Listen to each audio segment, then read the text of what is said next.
everybody, this is Maureen Kamari of Amari Baking Center.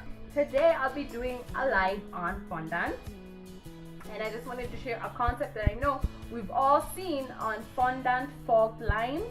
So I'm just going to show you a simple way of doing it and mix it up a little bit with marbling of fondant so that you can know how to marble that fondant. So I just have a little demo here on a marble fondant that has done a fault line. And then I also have just a block color right here with some gold. So this is what I'm talking about, guys. I know we all know the buttercream fault line, but this has started growing in popularity too. I might touch a little bit on how to do stencils. I'll show you a little bit, and then maybe I'll do it in another live. Oh, there we are, on how to go about it. But I'll touch on it just a little, guys, all right? So now I'm gonna need some fondant, right? But I do wanna explain right here, guys. I will be using this cake, which I have already covered with fondant. This is it's actually 5.5-inch diameter cakes, and I've just kind of layered them and put buttercream, and then placed fondant on them. Just one thin layer of fondant, because I will be putting another layer of fondant around. So my concept is to bring it right here. So I'll be showing you how to do this. So this is end result, but first we'll work here with some fondant. Remember, you want to keep your fondant wrapped up in cling film, like double cling film it if you need to. So I basically want to show you almost sort of how to marble it, and then on top of that we're actually going to do the actual cake decoration. So what you want to do, guys, I just kneaded this a little bit, by the way, before. You can have a fondant mat. You can knead this with a little bit of icing sugar and or cooking oil, depending on if you have a fat-based recipe. I know it can be really bulky working with these gloves, but we all know we need to use them. So I wanted to mention something. When you're doing this, I'm doing this because this icing sugar sometimes can be lumpy, the one we got. Make sure you gotta get a good brand that's not too lumpy. And because my fondant is really sticky, guys, when you're doing this fondant fault line, you actually want to try and make sure your fondant is a little stiff, because it's gonna start falling off. So if you find yours is really stretchy, because remember, when you're using fondant, it's used for different things. So sometimes you do want stretchy, really soft, and sometimes you do want it a little bit set. So you tend to look at what you're using the fondant for you to know what consistency or stretchiness you want it at, basically. So what I'm doing is adding some sugar to make it a little stiff, guys. That's what's happening right here.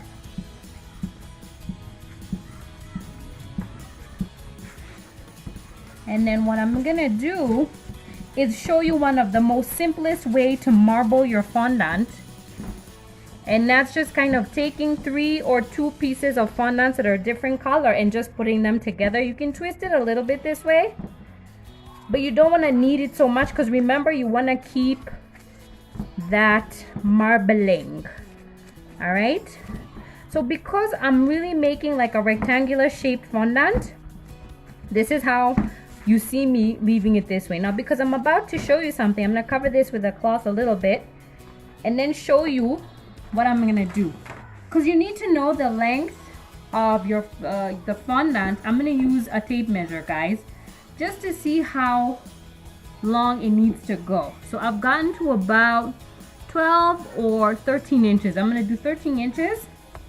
Then you gotta check the length too. I don't want to go all the way to the top. I want to get somewhere maybe like where the 2-inch mark is, or 2.5.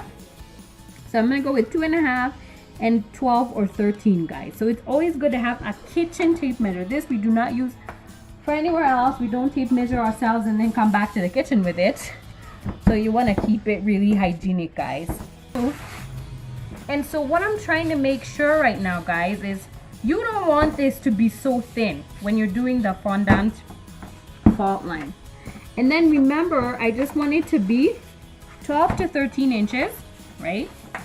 Let's confirm. This is longer than that. It's about 15. And then I want it just 2.5. So I'm already there, right? So what I'll do, I'll actually come and make sure the bottom, sorry, this is a bit thick over here. You do want it to be a bit even. Make sure your fondant is moving, right? And then I'm gonna come here and make a straight line. Make sure the bottom of where it's going is straight. Then cut off maybe some excess over here and a little bit of excess over there. I will be applying this. Now what you can do is add a little bit of water, vodka, whichever works. Vodka does tend to catch better, but I use a spray bottle to help me kind of stick just at the bottom, guys. Okay, so I've identified that my front, let me see which is a good front, maybe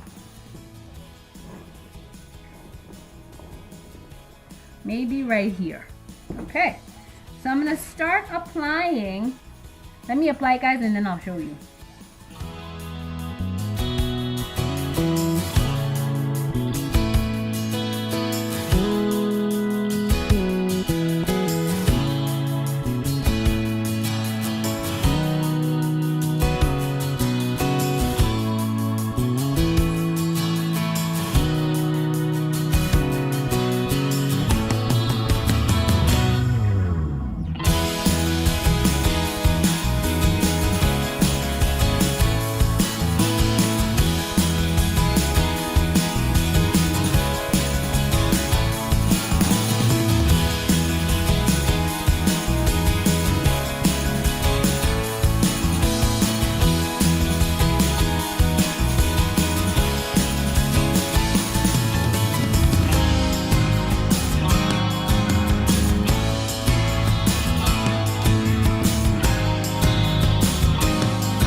So I have some gold. You can get gold from Wilton, from Top Serve Limited, or you can get it from Hope Cakes. They sell this really deep gold.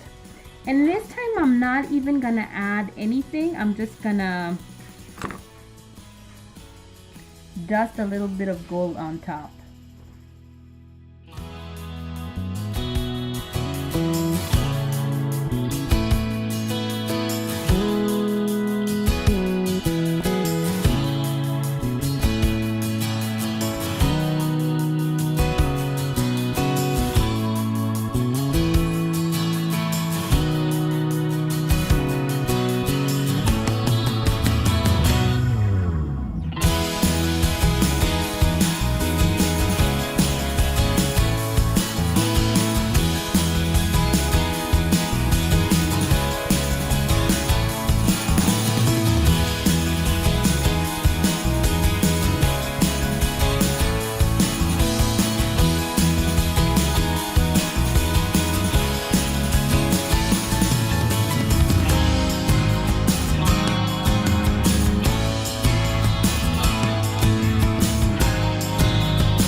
So as you can see, gold does have a lot of flyaways, so you might have to come later, kind of, you know, wipe this.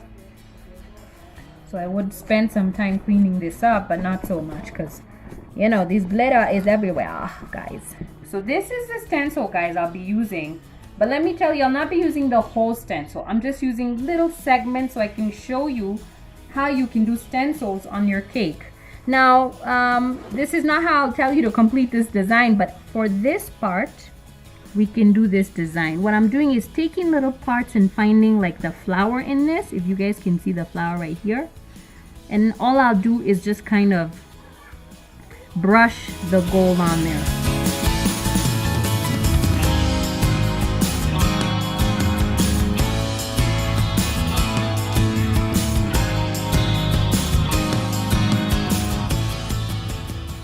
And there you go, you have a nice little pattern going there. So I'm using just egg yellow color. We get our yellows. We got these actually from TK. So I'm just picking up some of this and bringing it over here.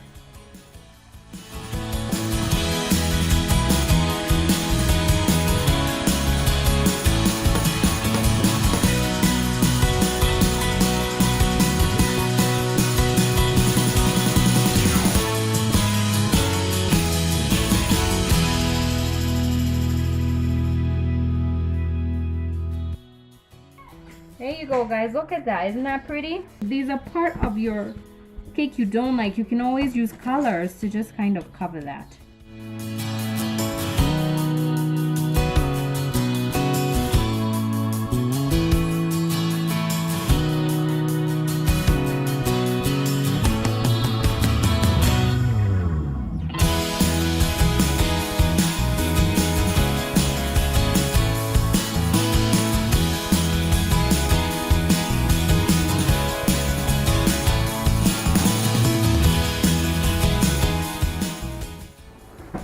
Except for, guys, what I wanted to do is actually bring it here to cover my little spot there that I wasn't too sure about, guys.